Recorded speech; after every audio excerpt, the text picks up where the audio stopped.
1 अक्टूबर 2024 को ईरान ने इजरायल के ऊपर 180 से ज्यादा बैलिस्टिक मिसाइल दागी और इस हमले के बाद इजरायल ने कहा था कि वो ईरान से बदला जरूर लेगा। और इजरायल के इस ऐलान के बाद से ही ईरान के परमाणु ठिकानों पर इजरायली हमले का खतरा मंडरा रहा है।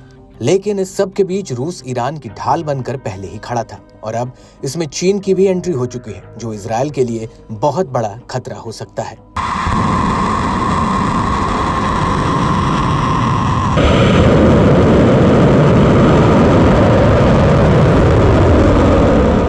दरअसल चीन के लेजर एंटी ड्रोन सिस्टम अब ईरान में तैनात हो चुके हैं, जिससे इस बात की तस्दीक होती है कि इजरायली हमलों से बचने के लिए अब चीन ने ईरान को कई ताकतवर हथियार दिए हैं और ये हथियार आज के जमाने की तकनीक और ताकत से लैस हैं। और दरअसल 27 दिसंबर 2024 को हिजबुल्लाह के प्रमुख हसन नसरल्लाह को आईडीएफ ने एक हवाई हमले में ढेर कर दिया था।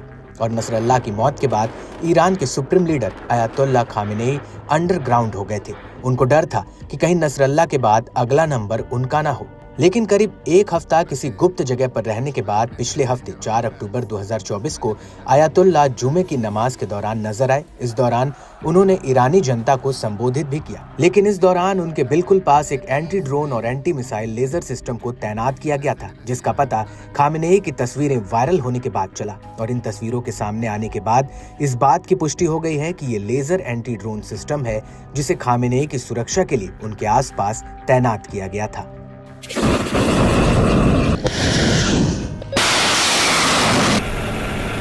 जब इन तस्वीरों को बेहद करीब से देखा गया तो इस बात का पता चला कि ये चीन के लेजर एंटी ड्रोन सिस्टम ही है। हालांकि इनका मॉडल कौन सा है, इस बात का खुलासा नहीं हुआ है।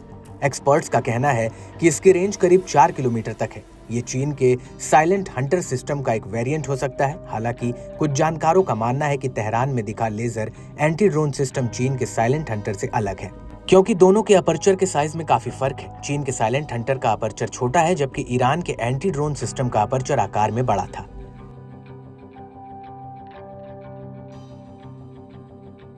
वहीं कुछ एक्सपर्ट्स का कहना है कि ये चीन का शेन नोंग लेजर सिस्टम हो सकता है, जिसकी टारगेट रेंज करीब 5 किलोमीटर है। इस सिस्टम से 10 से 20 किलोमीटर पावर रेंज की लेजर निकलती है। ये सिस्टम 2 किलोमीटर तक गैर विध्वंसकारी या चकमा देने वाली लेजर निकाल सकता है, जिसकी वजह से ड्रोन टारगेट को ढूंढकर उस पर हमला करने की ताकत खो देता है। वो अपने टारगेट से भी भटक सकता है, लेकिन ये सिस्टम ऑटोमेटेड या मल्टी मोड हमला करने की ताकत रखने वाले ड्रोन्स के आगे कारगर नहीं है, जिसकी वजह से कुछ टारगेट्स 1.5 किलोमीटर के भीतर ही तबाह हो सकते हैं। एक्सपर्ट्स के मुताबिक चीन के इस एंटी ड्रोन सिस्टम से एक बार में लेजर 3 मिनट से ज्यादा तक चल सकती है। हमला करने के लिए इस सिस्टम को चार्ज करने में 5 मिनट से भी कम का समय लगता है।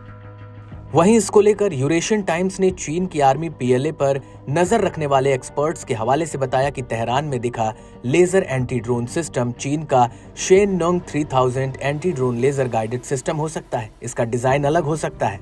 एंटी ड्रोन लेजर सिस्टम काफी सामान्य है और पीआरसी द्वारा मैन्युफैक्चरर किए गए इस श्रेणी में कई एंटी ड्रोन प्रोडक्ट्स उपलब्ध हैं। ये भी हो सकता है कि ये चाइनीज प्रोडक्ट ना हो और ईरान का स्वदेशी एंटी ड्रोन सिस्टम हो।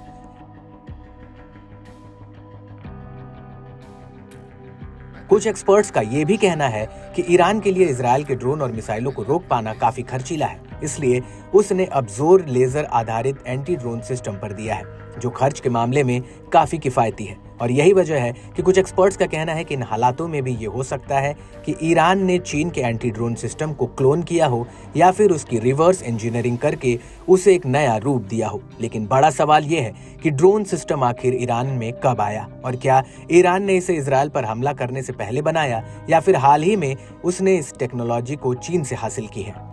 लेकिन इसमें कोई शक नहीं है कि इस सिस्टम को हासिल करने में चीन ने ईरान की मदद की है, क्योंकि गाजा युद्ध शुरू होने के बाद से ही चीन का रुख ईरान की तरफ ज्यादा नरम है। उसने हमास के इजरायल पर हमले की निंदा भी नहीं की थी और ईरान द्वारा इजरायल पर हमले को उसने इजरायल की आक्रामकता का नतीजा बताया था।